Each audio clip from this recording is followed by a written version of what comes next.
అందరికీ నమస్కారం. నేను మీ బీబీ. Welcome to our channel. May 13వ తేదీ సార్వత్రిక ఎన్నికలు ఆంధ్రప్రదేశ్లో ముగిశాయి. జూన్ 4వ తేదీ ఓట్ల లెక్కింపు కార్యక్రమం అనేది చేపట్టబోతున్నారు. ఈ జూన్ 4వ తేదీ సాయంత్రం కల్లా ఎవరు ఎంత మెజార్టీతో గెలుస్తారు, ఎవరు ఏ స్థానంలో గెలుస్తారు, ఎవరు అసెంబ్లీకి వెళ్తారు, ఎవరు పార్లమెంట్కి వెళ్తారు అనేటువంటి విషయం తేలనుంది. ఈలోపు అంటే ఎలక్షన్ జరిగినటువంటి మే 13 నుంచి మే 31 వరకు ఉన్నటువంటి ఈ యొక్క 17 రోజుల పాటు ఒక ప్రముఖ సర్వే సంస్థ ఉమ్మడి ప్రకాశం జిల్లాలో door to door, village to village, mandal to mandal యొక్క బాగా సర్వే నిర్వహించింది. ఈ సర్వే నిర్వహించి మే 30వ తేదీన తన సర్వే రిపోర్ట్ను అయితే వెలువరించడం జరిగింది. ఈ సర్వేలో వచ్చేసి ఉమ్మడి ప్రకాశం జిల్లాలోని 13 అసెంబ్లీ నియోజకవర్గాల్లో ఏ అభ్యర్థి ఎంత మెజార్టీతో గెలవబోతున్నాడు, మెజార్టీతో సహా ఈ సంస్థ వెల్లడించింది. ఆ మెజార్టీకి సంబంధించినటువంటి వివరాలను, గెలవబోయేటువంటి అభ్యర్థులను ఫైనల్ లెక్క ఇదేనంటూ ఆ సర్వే సంస్థ వెల్లడించడం కూడా జరిగింది. ఆ లిస్టును, ఆ నివేదికను ప్రస్తుతం మీ ముందు ఉంచుతాను. ఫ్రెండ్స్, చిన్న రిక్వెస్ట్, ఛానల్ ఇంతవరకు సబ్స్క్రైబ్ చేయకపోతే ఒక సబ్స్క్రైబ్ చేసి మీ కామెంట్ను, వీడియో అంతా చూసి కామెంట్ను ఒక కామెంట్ రూపంలో మాకు తెలియజేయండి. చివరిలో ఒక లైక్ ఇవ్వడం మర్చిపోవద్దు ఫ్రెండ్స్. ఉమ్మడి ప్రకాశం జిల్లాలో ఉన్నటువంటి 12 అసెంబ్లీ నియోజకవర్గాల్లో 2019 ఎన్నికలను కానీ ఒకసారి మనం కానీ పరిశీలిస్తే 8 అసెంబ్లీ నియోజకవర్గాలను వైఎస్ఆర్సీపీ గెలుచుకుంది. కేవలం 4 ఎమ్మెల్యే అభ్యర్థులు మాత్రమే వైసీపీ తెలుగుదేశం పార్టీ తరఫున గెలిపేవారు. వారిలో కూడా చీరాలకు చెందిన కర్ణం బలరాము గెలిచిన తర్వాత అతను వైసీపీలోకి వెళ్ళిపోయాడు. మిగతా 3 కొండేపి డోలా బాల వీరాంజనేయులు, అలాగే అద్దంకి గొట్టిపాటి రవికుమారు, అలాగే పచ్చూరు వచ్చేసి ఏలూరు సాంబశివరావు, ఈ 3 తెలుగుదేశం పార్టీలో ఉన్నారు. ప్రజెంట్ 2024 అసెంబ్లీ ఎన్నికల విషయంలోకి తీస్తే ఈ 12 నియోజకవర్గాల్లో పోలింగ్ అయిన తర్వాత ఒక ప్రముఖ సంస్థ బాగా సర్వే నిర్వహించింది. ఆ సర్వే ఫలితాలను ఇప్పుడు మాకు తెలియజేస్తాను. ముందుగా చూస్తే పచ్చూరు వచ్చేసి తెలుగుదేశం పార్టీ తరఫున ఏలూరు సాంబశివరావు, అట్లానే వైసీపీ తరఫున ఎడం బాలాజీ ఇద్దరు పోటీలోకి దిగారు. ఇక్కడ దాదాపు 87% వరకు ఇక్కడ పోలింగ్ నమోదైంది. అంటే ఈ సీట్ల పక్కగా ఈ ఎడం బాలాజీ ముందుగానే కొంత ప్రచారంలో వెనకబడిపోయాడు, కొంత ఏలూరు సాంబశివరావు ఆధిపత్యం చూపించాడు అనేటువంటిది ఇక్కడ బాగా వినపడింది. దాదాపు ఏలూరు సాంబశివరావు వచ్చేసి 8,000కు పైగా మెజార్టీతో గెలవబోతున్నాడని ఈ సర్వే సంస్థ పేర్కొనడం అయితే జరిగింది. నెక్స్ట్ అద్దంకి గొట్టిపాటి రవికుమారు గతంలో వరుసగా 3 సార్లు తెలుగుదేశం, అంటే ఒకసారి వైసీపీ ఎమ్మెల్యేగా గెలుపొంది తెలుగుదేశం పార్టీలోకి చేరడం జరిగింది. మళ్ళీ వరుసన 2 సార్లు తెలుగుదేశం ఎమ్మెల్యే అభ్యర్థిగా గెలుపొందారు. ఆయన మీద వైసీపీ అభ్యర్థిగా పెన్నం చిన్న హనుమారెడ్డి పోటీ చేశారు. ఇక్కడ సామాజిక వర్గాల వారిగా కానీ, లేకుంటే ఈ యొక్క గొట్టిపాటి రవికుమార్ యొక్క అనుచరులు కానీ ఎక్కువగా ఉన్నారు. ఇక్కడ గొట్టిపాటి రవికుమారు అనుచర గణం ఎక్కువ ఉండడం మరియు సామాజిక వర్గం ఎక్కువ ఉండడంతో కొంత బాగా గొట్టిపాటి రవికుమార్కు ఎడ్జి ఉన్నట్టు బాగా ఈ యొక్క సర్వే సంస్థ చెప్తుంది. దాదాపు 20,000కు పైగా మెజార్టీతో గొట్టిపాటి రవికుమార్ గెలవబోతున్నారని ఆ సర్వే సంస్థ అయితే పేర్కొనడం అయితే జరిగింది. ఇక నెక్స్ట్ చీరాల అసెంబ్లీ నియోజకవర్గం. ఈ చీరాల అసెంబ్లీ నియోజకవర్గం ఇది కొంత టైటు, అర్థం కానటువంటి పరిస్థితి ఉంది. వైసీపీ తరఫున కర్ణం బలరాం కొడుకు కర్ణం వెంకటేషు, తెలుగుదేశం పార్టీ తరఫున ఎంఎం కొండయ్య యాదవ్ అభ్యర్థిగా నిలబడ్డారు. అట్లనే ఆమంచి కృష్ణమోహన్ మాజీ ఎమ్మెల్యే, ఈయన నేషనల్ కాంగ్రెస్ పార్టీ, అంటే సోనియా గాంధీ, రాజీవ్ గాంధీ పార్టీకి సంబంధించిన హస్తం గుర్తు మీద ఈయన పోటీ చేయడం అంటే జరిగింది. ఇక్కడ తెలుగుదేశం వైసీపీ మధ్య హోరాహోరీగా పోరు జరిగింది. ఆమంచి కృష్ణమోహన్ కూడా ఒకసారి ఇండిపెండెంట్గా పోటీ చేసి గెలుపొందడం అయితే జరిగింది గతంలో. ఇప్పుడు ఆమంచి కృష్ణమోహన్ ఈ కాంగ్రెస్ పార్టీకి పోటీ చేయడం వల్ల వైఎస్ఆర్సీపీ ఓట్లు బాగా డ్యామేజ్ అయ్యి చీలేటువంటి ప్రమాదం అవకాశం ఉంది. కాబట్టి ఎంత మేరకు చీలుస్తాడు, ఎంత ఎడ్జిలో ఆమంచి కృష్ణమోహన్ బయటపడతాడా, లేకుంటే బాగా ఓట్లు కానీ చీల్చగలిగితే అది వైఎస్ఆర్సీపీ కర్ణం వెంకటేష్కి బాగా డ్యామేజ్ అయ్యే అవకాశం ఉంది. ఈ పరిస్థితుల్లో ఎంఎం కొండయ్య తెలుగుదేశం అభ్యర్థి గెలిచేటువంటి అవకాశాలు కూడా మెండుగా ఉన్నాయని సర్వే సంస్థ అయితే పేర్కొనడం అయితే జరిగింది. ఇక నెక్స్ట్ దర్శి అసెంబ్లీ నియోజకవర్గం అత్యంత ప్రతిష్టాత్మకమైన ప్రెస్టీజ్ ఇష్యూ నియోజకవర్గం ఈ యొక్క ఒంగోలు ఉమ్మడి ప్రకాశం జిల్లాలో ఈ దర్శి.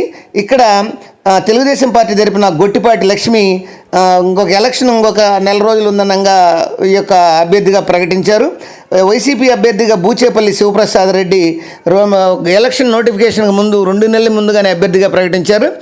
ఈ అభ్యర్థిగా ప్రకటించిన వెంటనే ఈ కుటుంబ సభ్యులందరూ కూడా ఈ దర్శి నియోజకవర్గంలో విస్తృతంగా పర్యటించారు.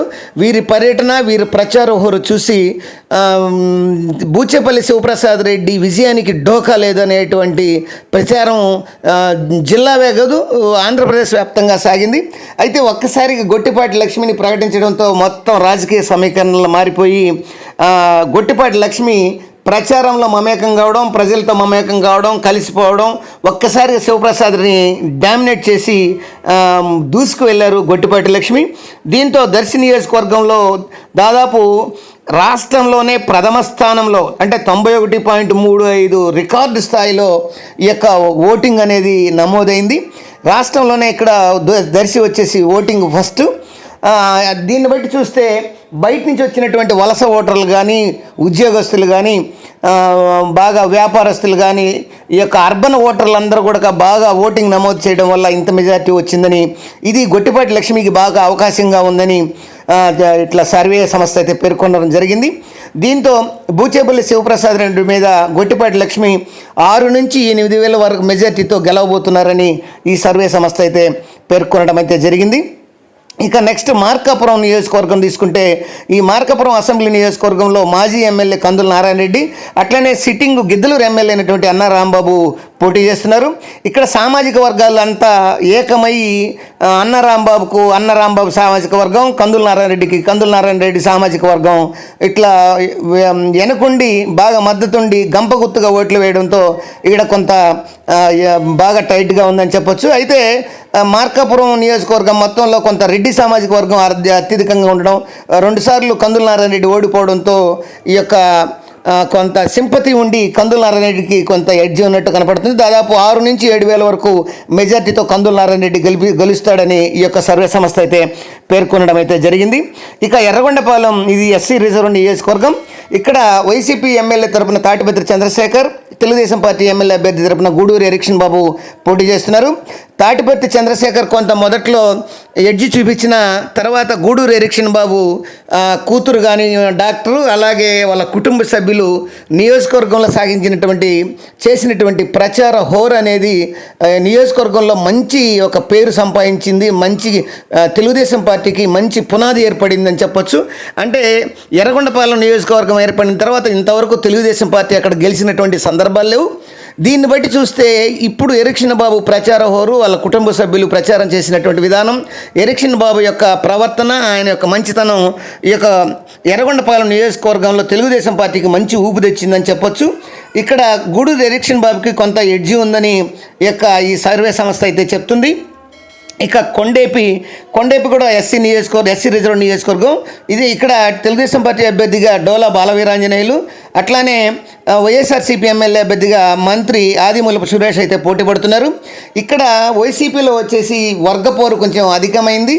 అలాగే ఈ మంత్రి సురేష్ వైసీపీ నాయకులను ఎవరిని, కార్యకర్తలను ఎవరిని పెద్ద హక్కును చేర్చుకొని దగ్గరికి తీసినటువంటి సందర్భాలు లేవనే విమర్శలు ఉన్నాయి. అంటే అక్కడ ఉన్నటువంటి వారిని నమ్మకుండా తన కొత్త అనుచర వర్గాన్ని తయారు చేసుకోవడంతో అక్కడ కొండేపి నియోజకవర్గంలో పాతగా ఉన్నటువంటి వైసీపీ వర్గం కొంత అలిగి ఈ ఆదిమూలపు సురేష్కు సహకరించలేదని బాగా చెప్పొచ్చు.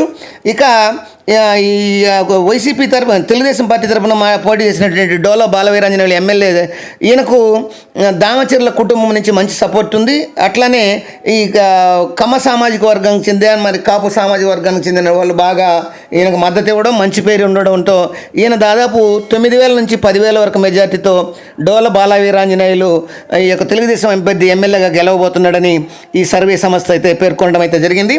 తర్వాత ఈ సంతనూతలపాడు ఇక్కడ తెలుగుదేశం పార్టీ ఎమ్మెల్యే అభ్యర్థిగా మాజీ ఎమ్మెల్యే బిఎన్ విజయ్ కుమార్ పోటీ చేయగా, ఇక్కడ మంత్రి మేరుగు నాగార్జున వైసీపీ తరఫున పోటీ చేస్తున్నారు. ఈ మేరుగు నాగార్జున పరిస్థితి ఏంటంటే, ఇక్కడ జిల్లా ఇన్ఛార్జి మంత్రి అయినా కూడా నియోజకవర్గంలో కొంత బలం పెంచుకోలేకపోయాడు. అట్లానే ఇక్కడ వైసీపీలో కూడా 2 గ్రూపులు ఉండడం, ఈ మేరుగు నాగార్జునకు సరిగా సక్రమంగా సహకరించకపోవడం, తర్వాత ఈ బిఎన్ విజయ్ కుమార్ లోకల్ కావడం, దీంతో ఈ బిఎన్ విజయ్ కుమార్కు బాగా ఎడ్జు కనపడింది, బాగా మద్దతు అనేది కనిపించింది. మేరుగు నాగార్జున కొంత బాగా వెనుకబడ్డాడని ఈ యొక్క సర్వే సంస్థ పేర్కొంది. దీన్ని బట్టి చూస్తే బిఎన్ విజయ్ కుమార్ వచ్చేసి 12,000కు పైగా, 12,000 నుంచి 15,000కు పైగా మెజార్టీతో ఈ యొక్క మేరుగు నాగార్జున మీద గెలవబోతున్నాడని ఈ యొక్క సర్వే సంస్థ పేర్కొనడం అయితే జరిగింది. నెక్స్ట్ ఒంగోలు.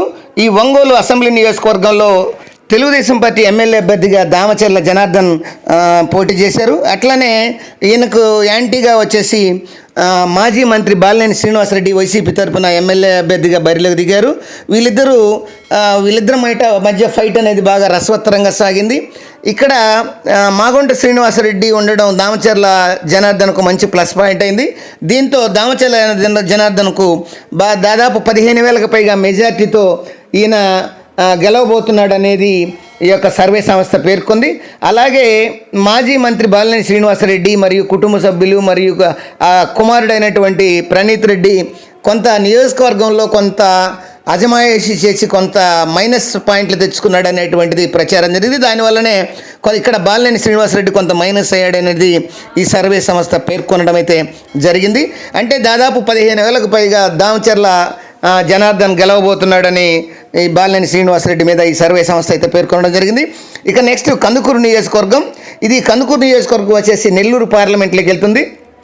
నెల్లూరు పార్లమెంటు తెలుగుదేశం అభ్యర్థి వేమిరెడ్డి ప్రభాకర్ రెడ్డి కందుకూరు మీద ప్రత్యేక దృష్టి పెట్టి ఇక్కడ కందుకూరు తెలుగుదేశం పార్టీ ఎమ్మెల్యే అభ్యర్థి అయినటువంటి ఇంటూరు నాగేశ్వరరావు గెలుపు మీద ప్రత్యేక దృష్టి పెట్టి ప్రత్యేకంగా ఇక్కడ ఓట్లను బాగా రాబట్టగలిగాడు అనేటువంటిది ఈ సర్వే సంస్థ చెప్తుంది. వైసీపీ తరఫున కనిగిరి ఎమ్మెల్యే బుర్రా మధుసూదన్ యాదవ్ ఇక్కడ రంగంలోకి దిగారు. బుర్రా మధుసూదన్ యాదవ్ ఇంటూరు నాగేశ్వరరావుల మధ్య పోటీ అనేది ఆసక్తికరంగా మారింది. అయితే ఇక్కడ ఇంటూరు నాగేశ్వరరావుకు తెలుగుదేశం వాళ్ళు ఈ దివిశివరావు కానీ తర్వాత ఇంటూరు రాజేష్ కానీ వీళ్ళు వెన్నుపోటు పొడిచినట్లు, అలాగే బుర్రా మధుసూదన్ యాదవ్కు వైసీపీ ఎమ్మెల్యే మానుకుంట మహేందర్ రెడ్డి అనుచరులు ఈ రెడ్డి సామాజిక వర్గానికి చెందిన వాళ్ళంతా ఎక్కువ భాగం 70% వెన్నుపోటు పొడిచినట్లు ప్రచారం జరుగుతుంది. వీళ్ళిద్దరూ కొంచెం బాగా కీన్ ఫైట్గా ఉంది. అయితే ఈ కీన్ ఫైట్లో కూడా ఇంటూరు నాగేశ్వరరావు వచ్చేసి ఒక 6,000 నుంచి 7,000 వరకు మెజార్టీతో బుర్రా మధుసూదన్ యాదవ్పై గెలవబోతున్నాడని అయితే ఈ సర్వే సంస్థ పేర్కొనడం అయితే జరిగింది. ఇక గిద్దలూరు అసెంబ్లీ నియోజకవర్గం తెలుగుదేశం పార్టీ తరఫున ముత్తుమల అశోక్ రెడ్డి మాజీ ఎమ్మెల్యే ఇక్కడ గతంలో 2014లో గెలిచి తెలుగుదేశంలో వైసీపీతో గెలిచి తెలుగుదేశం పార్టీ చేరాడు. తర్వాత తెలుగుదేశం పార్టీలో 2019లో అన్నారాంబాబు చేతిలో 82,000 మెజార్టీతో ఓడిపోయారు. ఈ గిద్దలూరు నియోజకవర్గం బాగా వైసీపీకి పట్టున్నటువంటి నియోజకవర్గం. ఇక్కడ వైసీపీ ఎమ్మెల్యే అభ్యర్థిగా మార్కాపురం ఎమ్మెల్యే అయినటువంటి కేపీ నాగార్జున రెడ్డి బరిలోకి దిగారు. ఇద్దరి మధ్య కొంత పోటీ టైట్ అనేది కొంచెం రసవత్తరంగా కొంచెం చాలా టైట్ అని చెప్పొచ్చు. ఎవరు గెలిచినా కొంచెం తక్కువ మెజార్టీతో గెలవబోతున్నారు అనేది ఈ సర్వే సంస్థ పేర్కొంది. అయితే ఈ కేపీ నాగార్జున రెడ్డి కొంచెం ప్రచారంలో దూసుకుపోవడంతో కొంత ఈ యొక్క ముత్తుమల అశోక్ రెడ్డి వెనకబడ్డాడు అనేటువంటి ప్రచారం ఈ నియోజకవర్గంలో సాగుతుంది. కొంత ఎడ్జి మాత్రం ఈ కేపీ నాగార్జున రెడ్డికి ఉందని ఈ సర్వే సంస్థ అయితే పేర్కొనడం జరిగింది. ఇక కనిగిరి నియోజకవర్గం తీసుకుంటే కనిగిరి నియోజకవర్గంలో మాజీ ఎమ్మెల్యే తెలుగుదేశం అభ్యర్థిగా డాక్టర్ ముక్కు నరసింహారెడ్డి బరిలోకి దిక్క వైసీపీ ఎమ్మెల్యే అభ్యర్థిగా ప్రముఖ రియల్టర్ డాక్టర్ దద్దాల నారాయణ యాదవ్ ఈ యొక్క బరిలోకి దిగారు. ఇద్దరి మధ్య ఆసక్తికరమైన పోటీ సాగింది. అయితే గత 2 ఏళ్లుగా ముక్కు నరసింహారెడ్డి కొంచెం నియోజకవర్గంలో బాగా చొచ్చుకుపోవడం, తర్వాత యాంటీ గవర్నమెంట్ కొంత ఉండడంతో ముక్కు నరసింహారెడ్డి కొంత ఫేవర్గా ఉన్నట్లు నియోజకవర్గంలో అర్థమవుతుంది. కొంత ఈ దద్దాల నారాయణ యాదవ్కు వెనక ఉండి కొంత వెన్నుపోట్లు పొడిచారు ఈ సంబంధిత వైసీపీ నాయకులే. దానివల్ల కొంత వెనకబడ్డాడు అనేటువంటి ప్రచారం జరుగుతుంది, ఈ సర్వే చెప్పింది. దీంతో ఉగ్ర నరసింహారెడ్డి 10 నుంచి 12,000 వరకు మెజార్టీతో గెలవబోతున్నాడని ఈ సర్వే సంస్థ అయితే పేర్కొనడం అయితే జరిగింది. టోటల్గా ఉమ్మడి ప్రకాశం జిల్లాలో మొత్తం 12 అసెంబ్లీ నియోజకవర్గాల్లో 10 అసెంబ్లీ నియోజకవర్గాలు అంటే దాదాపు 8 అసెంబ్లీ నియోజకవర్గాల్లో తెలుగుదేశం పార్టీ ఖచ్చితంగా గెలుస్తుందని ఈ సర్వే సంస్థ పేర్కొంది. 2 కీన్ ఫైట్ అని చెప్పింది. 2 వైసీపీ అభ్యర్థులు గెలవబోతున్నారని, అంటే టోటల్గా గెలవబోయేది తెలుగుదేశం 8, వైసీపీ 2. రెండు కీన్ ఫైటు. ఇట్లా కాకుండా కీన్ ఫైట్లో కూడా కొంత తెలుగుదేశం పార్టీకి ఎడ్జ్ ఉందని ఈ సర్వే సంస్థ అయితే పేర్కొంది. ఇది కానీ ఈ ప్రభుత్వ వ్యతిరేకత ఈ మొత్తం ఇవన్నీ కానీ యాడైతే ఆ 2 స్థానాలు కూడా తెలుగుదేశం పార్టీ కూటమి గెలుపొందేటువంటి అవకాశాలు ఉన్నాయి. దీంతో తెలుగుదేశం కూటమి, జనసేన, తెలుగుదేశం, బీజేపీ కూటమి 10 స్థానాల్లో తప్పనిసరిగా ఉమ్మడి ప్రకాశం జిల్లాలో గెలవబోతుంది. కేవలం 2 అసెంబ్లీ ఎమ్మెల్యే స్థానాలను మాత్రమే వైసీపీ గెలవబోతుందని ఈ సర్వే సంస్థ అయితే పేర్కొనడం అయితే జరిగింది. మరి ఈ విషయం తేలాలంటే జూన్ 4వ తేదీ జరిగేటువంటి కౌంటింగ్ ప్రక్రియ పూర్తయితే కానీ మనకు అర్థం కాదు. మరి అప్పుడు దాకా వేచి చూద్దాం.